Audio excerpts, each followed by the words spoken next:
No episódio de hoje, eu convidei a doutora Daniela Tarran. A doutora Daniela é médica, formada pela Faculdade de Medicina de Ribeirão Preto, da Universidade de São Paulo. Ela fez residência em nefrologia e nutrologia pela mesma instituição e tem título de especialista em nutrologia e nefrologia. Dani, adorei você ter aceitado o meu convite. Vamos lá, então, para um novo episódio do podcast. Obrigada, Débora. Obrigada por eu estar aqui. É uma delícia aceitar esse convite, falar de um tema que é tão rico para mim. Muito obrigada. Belezinha. Ô, Dani, num outro episódio, a gente já conversou sobre obesidade, a gente conversou com o Dr. André, e a gente sabe que é uma doença crônica e que a Organização Mundial de Saúde estima que daqui a 3 anos, em 2025, a gente vai ter cerca de 2 bilhões de adultos ao redor do mundo acima do peso. E nisso inclui sobrepeso e obesidade. Então, IMC acima de 25, né? E aí, hoje a gente tem algum medicamento seguro para estar tentando controlar essa epidemia de obesidade que a gente sabe que vão ter outras doenças que vêm junto com ela? O que você fala disso, Dani? Nós temos um grupo, uma família de medicamentos que foram lançados a partir de 2011, que são os análogos de GLP-1. Eles chegaram para tratar a obesidade e tratar o diabetes também. Eles foram lançados inicialmente para tratamento de diabetes. Como que esses medicamentos foram descobertos? Eles foram descobertos naqueles pacientes pós-cirurgia bariátrica que apresentavam uma perda de peso muito mais consistente, comendo a mesma quantidade. Então, se eu pegasse um indivíduo que comia 1.000 calorias antes da bariátrica e depois da bariátrica, ele ia emagrecer mais após a bariátrica. Então, foi se investigar o que acontecia nesses pacientes para eles terem uma melhor perda de peso. Descobriu-se que nós temos 2 hormônios no intestino grosso, um chama GLP-1 e o outro chama GIP. Esses 2 hormônios, eles atuam na saciação, na saciedade e no controle glicêmico. E aí, o que acontece num indivíduo como nós, que não somos operadas? Esses hormônios vão tomar contato com a comida quando a comida já está quase saindo, as fezes estão quase prontas. E no indivíduo pós-bariátrica, como havia uma transposição intestinal, esses hormônios tomavam contato com o alimento logo depois desse alimento ingerido. Certo? Certo. E aí, esses pacientes iam ter, além do benefício da cirurgia de saciação, eles iam ter desses hormônios também. Tá? Então, começou-se a tentar isolar esses medicamentos para fazer eles isolar esses hormônios para fazer eles em forma de medicamentos. Então, desde 2011 foi lançado o primeiro medicamento que é análogo de GLP-1, que é a liraglutida. Depois nós tivemos o lançamento da dulaglutida e da semaglutida. Elas foram inicialmente lançadas para tratamento de diabetes tipo 2 e depois aprovadas para diabetes. Para obesidade. Desculpa, elas foram inicialmente lançadas para tratamento de diabetes e depois elas foram liberadas para obesidade, menos a dulaglutida, tá? A semaglutida, que é a que a gente mais usa hoje, não está aprovada no Brasil, mas o FDA americano já aprovou, o que nos deu essa credibilidade para usar. Uhum. E hoje existe uma tentativa de se fazer o análogo de GLP-1 com o análogo de GIP, que está em fase final de testes e deve sair o ano que vem. Então, o que foi a grande conquista que nós tivemos com esses medicamentos? Pela primeira vez, a gente tem um medicamento para tratamento de obesidade que não tem ação direta no sistema nervoso central na parte de humor. O efeito que eles vão ter no sistema nervoso é na parte de saciedade, mas na parte de humor, de insônia, de irritabilidade, a gente não vai ter. Então, foi um ganho muito grande no tratamento da obesidade. Tá, porque Antigamente, né, a gente via muitas pessoas tomando anfetamina e ficava muito agitada, né, para tentar emagrecer, né, Dani? Você tem mais propriedade para falar disso do que eu. E eles são bem seguros, né? E já estão há 11 anos no mercado, né? E o mais importante, quando uma pessoa faz dieta, a gente sabe que ela já fica com humor diferente, ainda mais usando aqueles medicamentos que tinham ação em sistema nervoso central, ficava com prejuízo da qualidade de vida, né? Ô Dani, e é interessante, então, vamos lá, uma pessoa que não fez bariátrica e fica tentando emagrecer, que reduz a caloria ingerida, e uma pessoa que fez bariátrica e vai comer a mesma coisa que essa primeira pessoa que eu falei. Então, a bariátrica, o paciente que fez bariátrica, ele vai emagrecer mais, aí eles chegaram à conclusão que eram esses hormônios, e esses hormônios estão sendo fabricados e estão sendo extrapolados para a pessoa que não fez a bariátrica, que precisa perder peso, mas não consegue passar daquele 2 quilos que perde convencionalmente e tem aquele reganho. Né? Bem legal essa sacada, né? Eu achei, assim, super interessante. Nada como a ciência para evoluir a medicina. Ô Dani, mas tem também aquelas medicações que nem o Orlistat, a sibutramina, que eles também têm alguma indicação ainda para tratamento de obesidade, né? O que você fala deles, Dani? Então, a sibutramina é uma medicação boa, é uma medicação segura, na minha opinião, apesar de tanta polêmica em relação à sibutramina. A sibutramina é uma medicação segura, mas ela vai ter efeito em sistema nervoso central, ela pode ter efeitos colaterais de irritabilidade, de insônia. Então, existe uma tendência a usar medicamentos hoje que vão ter menos essa ação. O Orlistat é uma droga que eu gosto muito, porque existem muitos pacientes que têm obesidade e têm o intestino mais preso, e aí, ou às vezes aquele paciente que vai numa festa num dia e a gente vai usar esse Orlistat para diminuir a absorção de gordura do dia que ele sai da dieta. São drogas muito seguras, são drogas que eu uso muito e gosto muito. Mas o que acontece hoje com o benefício do análogo de GLP-1, que acaba que a gente usa mais, é justamente o resultado que ele me traz. Ele é o medicamento que me traz mais resultado, tá? Inclusive, ele traz esse resultado de maneira injetável, porque já chegou uma droga via oral que a gente não observou o mesmo resultado que a droga injetável, o GLP-1 injetável com GLP-1 oral, o injetável tem mais efeito. E esses pacientes com o oral, eles vão ter mais efeitos colaterais, mais sintomas de prisão de ventre e de náuseas, que são os principais efeitos colaterais dos análogos. Uhum. Ô Dani, e essas medicações novas, elas têm algum efeito protetor para o coração? Sim, já tem vários estudos mostrando isso, essa cardioproteção, e isso não acontece só no paciente diabético, porque vamos lembrar que os análogos foram lançados para tratamento de diabéticos tipo 2, principalmente o paciente que mais se beneficia é o diabético tipo 2 com obesidade, né? Mas também o paciente que não tem diabetes e é obeso ou sobrepeso. Existe uma medicação de uma cardioproteção muito importante de evolução de doença coronariana. Uhum. Ô Dani, essas medicações, elas podem ser compradas na farmácia sem receita, né? Eu vejo um problema nisso, é que nem antibiótico, antidepressivo ou qualquer medicação. O ideal é ela ter sido consultada por um profissional de saúde para ver, porque não é que nem água com açúcar, né? Então, acho que é a sua opinião também, você não acha que é importante essas pessoas estarem passando com um especialista, com um nutrólogo ou com um médico endócrino, né? Para estar vendo a real indicação? Com certeza, Débora. Inclusive, eu tenho pacientes que chegam para mim no consultório que já estão tomando ou já tomaram, porque se diz muito de um milagre, né? A medicação é milagrosa, é impressionante.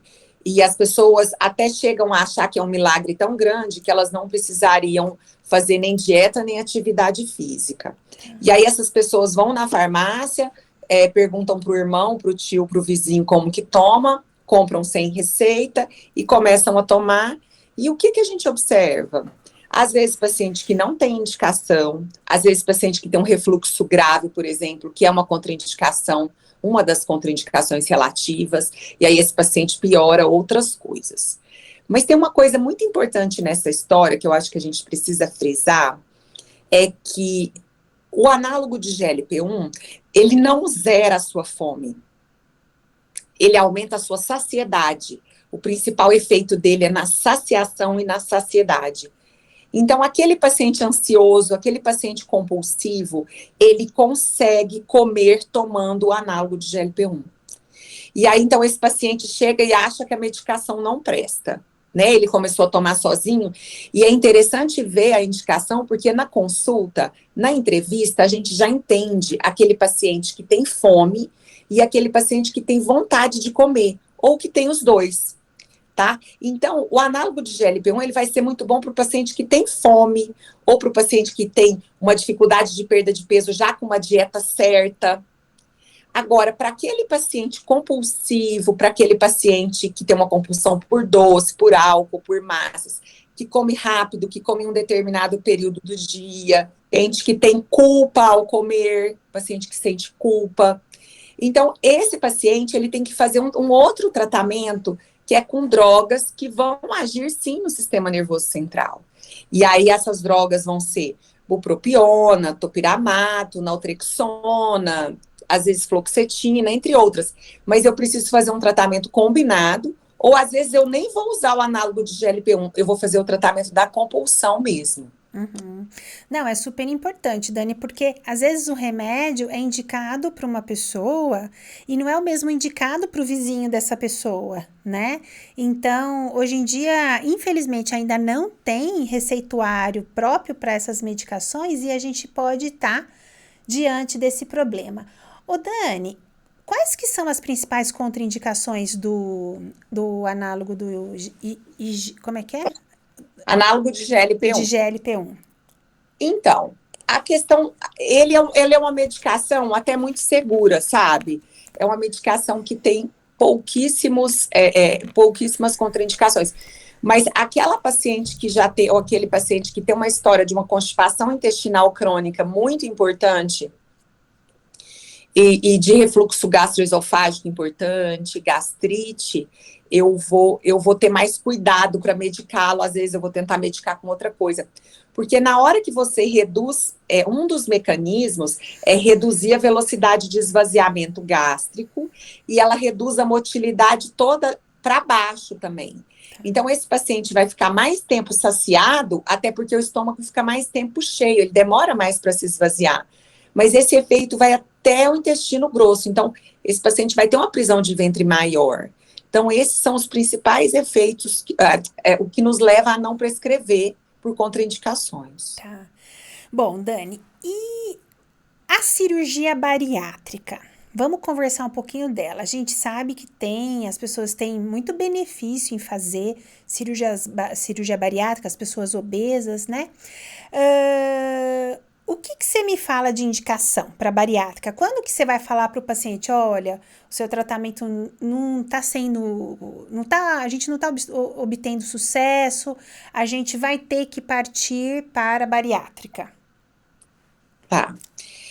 O que acontece é que esse paciente ele tem que vir em tratamento médico há pelo menos 5 anos, com falência de tratamento. Então, é aquele paciente que já está há 5 anos lutando com o peso, e ele até perde, mas ele tem uma dificuldade muito grande e acaba reganhando. Então, é um paciente que no decorrer de 5 anos, ele não teve um sucesso terapêutico. Nós precisamos lembrar que a obesidade é uma doença crônica que não tem cura, ela tem controle. Então, todos os tipos de dieta, todos os tipos de medicação, se a gente parar o exercício, parar de comer certo, a gente vai ter reganho de peso. Então, esse paciente é avaliado depois de 5 anos.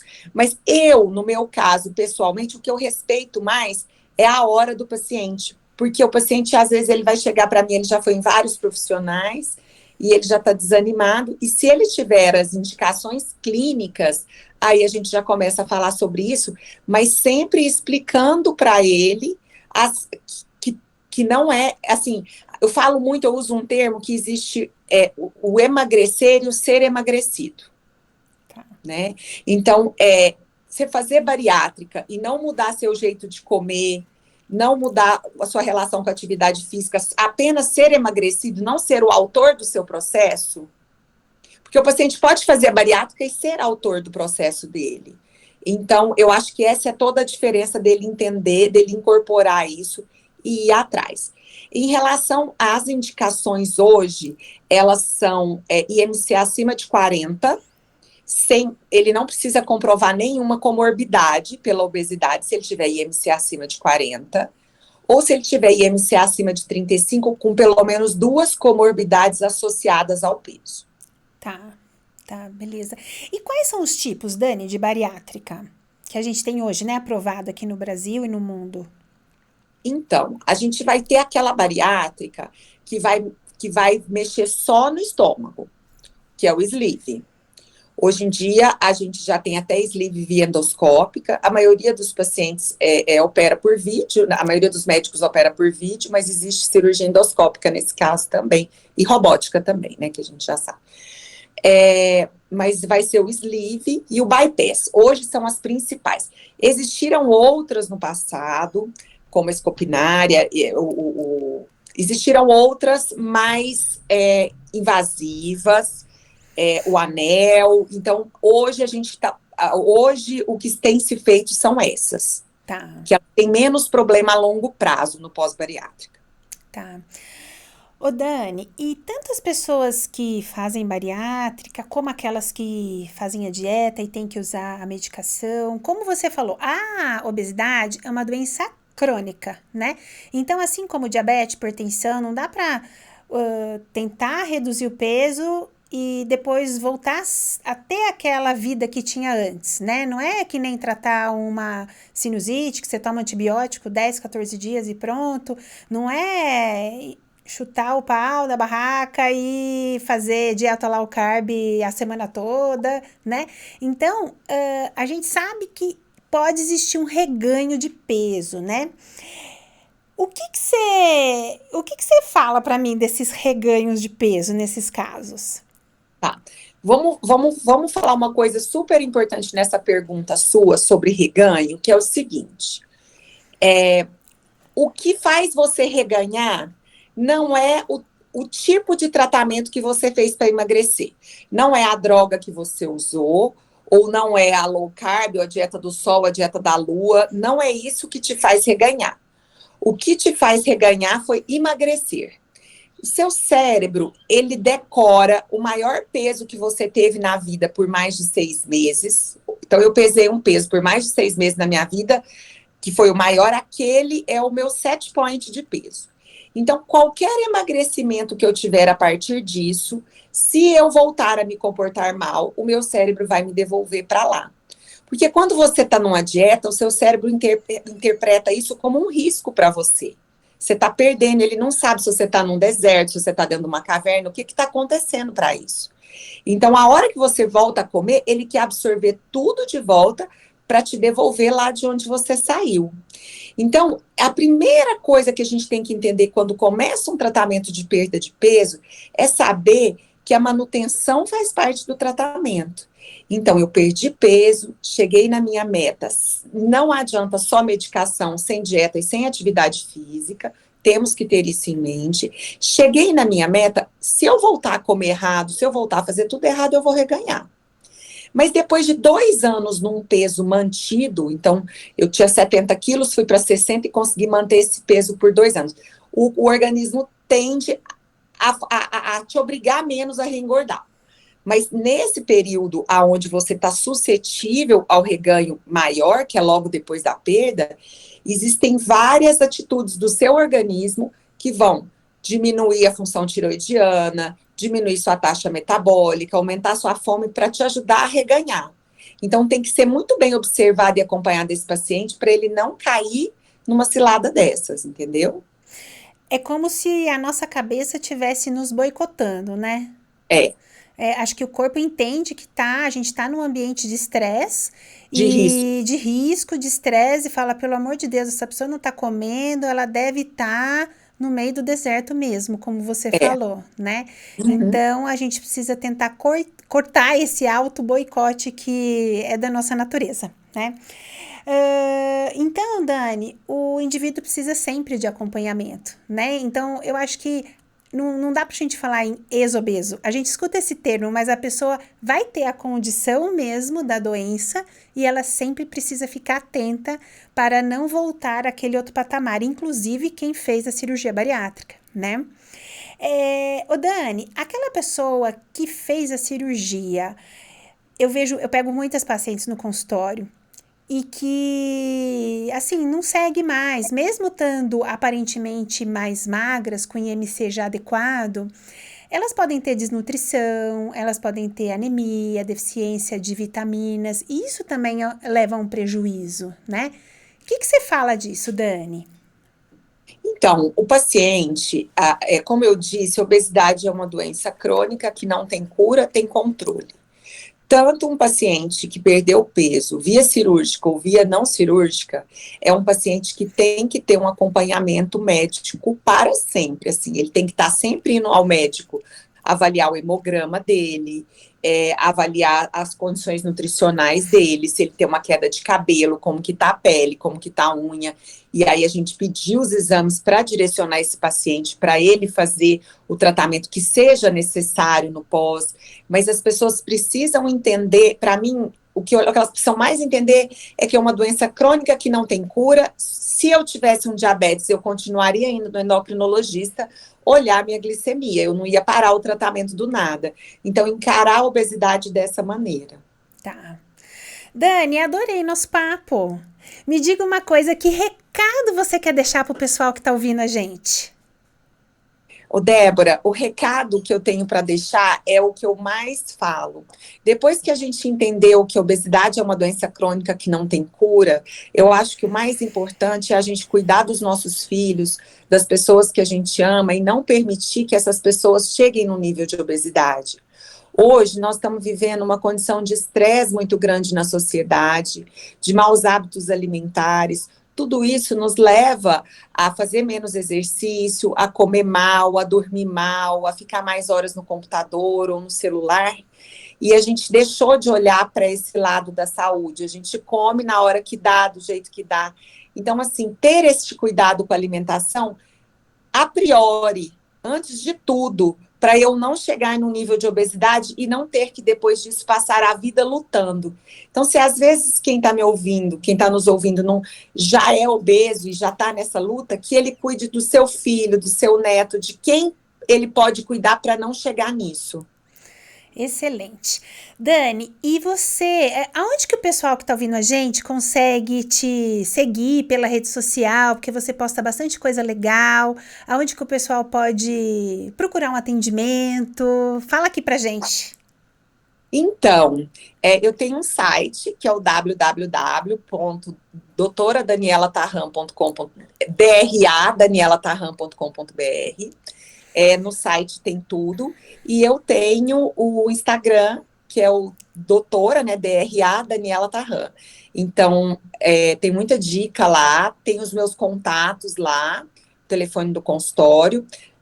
Com a pandemia, a gente passou a fazer muita consulta online e viu que dá para fazer, pacientes não perdem a qualidade do tratamento.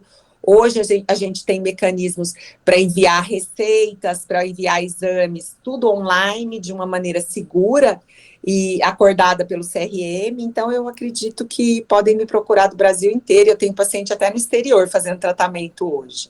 Excelente, Dani. Ó, um beijo. Adorei falar com você. Obrigada pelo convite, eu também amei. Um beijão. Até. Beijo, tchau, tchau. Muito obrigada por ouvir esse podcast. Se for útil para você esse episódio, compartilhe com os amigos e nos siga na sua plataforma favorita para você ficar por dentro de todos os assuntos do podcast Saúde da Mulher em Pauta.